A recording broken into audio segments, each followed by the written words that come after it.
આજે પાવરગ્રીડના અસરગ્રસ્ત ખેડૂતો કચ્છ કલેક્ટર સમક્ષ રજૂઆત કરવામાં આવી કે ગયા સમય ઉપર જ્યારે ખેડૂત સંવાદ કાર્યક્રમ હતો માન્ય મંત્રી શ્રી અમૃતભાઈ કાંતિભાઈ અમૃતિયા દ્વારા, ત્યારે તેમાં રજૂઆત કરાઈ હતી કે પાવરગ્રીડના જે અસરગ્રસ્ત ખેડૂતો છે એમને વળતર બહુ ઓછું ચૂકવવામાં આવે છે અને જે પ્રવર્તમાન સરકારે જે પરિપત્ર બહાલ કર્યું છે તે પરિપત્રમાં પાવરગ્રીડના અસરગ્રસ્ત ખેડૂતોને સામેલ કરવામાં આવે, સાથે જે મોરબી જિલ્લામાં જે વળતર ચૂકવ્યું છે તે જ વળતર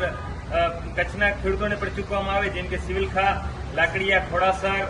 નાણસરી, ચાંદોડી અને શિકારપુર, આ તમામ જે અસરગ્રસ્ત ખેડૂતો છે પાવરગ્રીડના તે તમામને વળતર ચૂકવવામાં આવે, તેમજ એમની જે ઇન્સ્ટિટ્યુશનની સીટ છે એ પણ ખેડૂતને આપવામાં આવી. આજે રજૂઆત કરવામાં આવી હતી. જે તે સમય ઉપર પ્રભારી મંત્રી સાહેબ સાથે મળ્યા હતા ત્યારે તેમણે રજૂઆત કરી હતી અને એક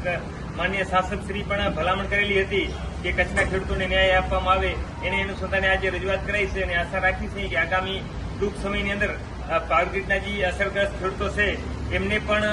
નવા પરિપત્રનો લાભ મળશે અને સાથે જે મોરબી જિલ્લામાં જે વળતર ચૂકવાયું છે તે જ વળતર પાવરગ્રીડના લાભાર્થીઓને પણ મળે તે રજૂઆત આજે કરાઈ.